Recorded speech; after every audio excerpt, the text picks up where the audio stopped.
Let's talk about the truth around the energy of resistance as I know it and understand it right now. I have experienced a lot of resistance in my life, and a big question I've had is, how can I stop feeling this resistance? How can I start moving forward? How can I start having confidence in creating that forward flowing momentum? And what I came to understand is that as souls, as a being that has a soul, we have the capacity to drive our energetic momentum in any direction we desire in our human body. So what happens is our human self, our human imprint, our personality, who we are on earth, can decide what it is that we want. We can decide what it is that we want to create. We can decide where it is that we want to go. We can choose our dreams. We can choose to follow them or not follow them. We can choose to restructure them and we recreate them. We can do whatever we want. That's completely up to us in the power of free will, which is something we agreed to when we came to Earth. Our spirit agreed to allow us to be able to energetically provide momentum in any direction that our human self chooses to go. So, resistance then is us not making a decision. Resistance is us staying in a state of indecisiveness, or us recently having made a decision that's drastically different from what we've come to understand as our truth or as the direction we desire to go in. So for the first one, indecisiveness. If you're existing in a state of indecisiveness, your momentum energy doesn't know where to go. Your momentum energy is really confused. It's going a little bit in a few different directions, and it's never really gaining the capacity to fully expand. So, for example, if you were to put out your momentum in, let's say, 5 different directions, it would never get to continue though, because every time you kind of get to a certain maximum, a certain extremity, or a certain point where you no longer physically feel comfortable allowing the momentum to grow, you're going to stop that choice and you're going to choose a new choice. And then you're going to choose a new choice every single time it happens until you increase your capacity to extend the reach to which momentum can reach within your field of awareness and your field of consciousness and your field of experience. So when it comes to indecisiveness, in order to be able to release resistance and increase momentum, we really need to set the intention to be able to choose a path and willingly allow the momentum to continue growing down that path.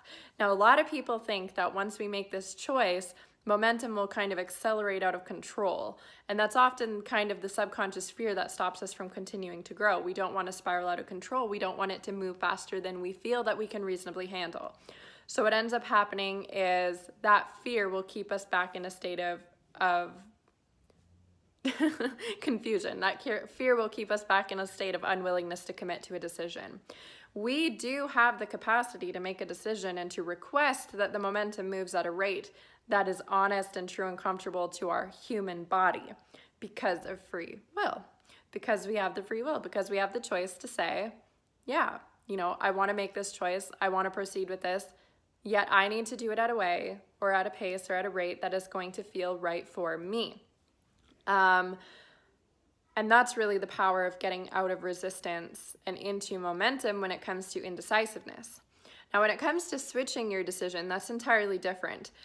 Often, when we've committed to a decision and when we've proceeded with this decision and we've allowed momentum to build and grow, you need to see momentum as starting small and getting bigger and bigger and more powerful as it goes out.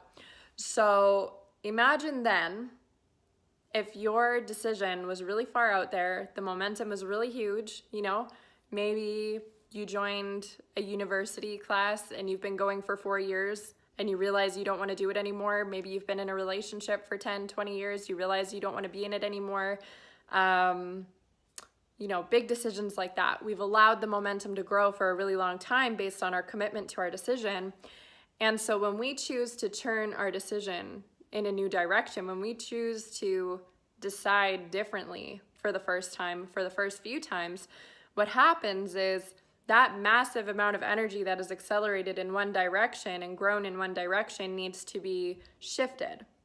And so we need to start driving that momentum in a new direction. And on a physical human level, driving your momentum in a new direction is very challenging to experience, because you have to imagine your one human body attempting to halt massive, massive energy in one direction to kind of reel it back in and put it in a new direction. So much comes up with that. We have just that experience alone of trying to use your physical body to halt the energy and move it in a new direction. Just that is a lot of energy. That's why so many people stay in decisions that they don't like anymore, because they don't want to endure that energy. They don't want to have to try and harness it and pull it back in and change it. It comes with feelings of stress, discomfort, pain, sadness, grief. You know, we start to feel like we've given up on ourselves because we've allowed this momentum to grow, and the momentum felt so good at the time, but it doesn't feel good anymore. And then we kind of start to get into these stories that we don't get to feel good anymore, or that it's not safe to let momentum grow, etc. So many things can grow around that alone. Then you have to consider the fact that this energy now craves to be somewhere. It's there. Just because you've reeled it back in doesn't mean it doesn't exist, right? It doesn't just go away. You now have the capacity to experience this magnitude of momentum, and that momentum wants to be put somewhere. So if we don't start making decisions to start pouring that momentum into something once again, it starts to wreak havoc. We start to feel chaotic. We start to feel stressful. We start to feel anxious. We start to feel like we're shattering, almost like heartbreak, because there's so much energy that wants to be given. We even often will start to make poor decisions because we just want to leap into our next move so that we can start pouring that energy back into something. We don't want to have to hold that energy in ourselves anymore. So understanding that when you change your mind, all of this energy needs to be shifted. Having that awareness allows you to consciously and intentionally pull the energy back in at a rate that isn't going to cause harm for you, at a rate that isn't going to cause pain for you, and at a rate that, well, not unnecessary pain. There's going to be pain. There's going to be hurt feelings.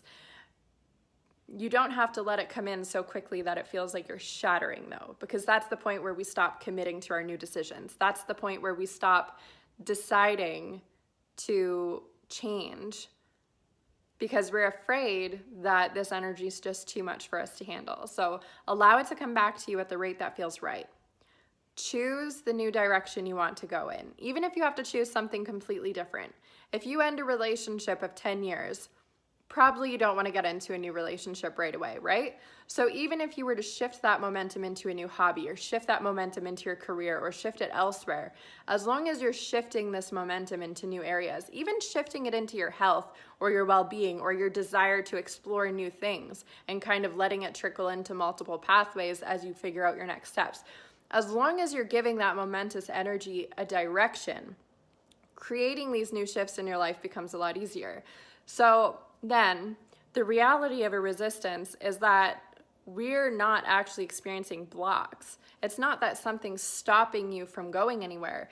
It's that you physically have yet to understand how to handle the momentum of energy, and you're currently handling it in the best way that you understand. So if this sounds like you, if this feels like you, if this resonates with you, you really need to learn how to allow yourself to embrace the momentum of energy. You really need to learn how to allow your physical body to recognize that momentum and use it effectively.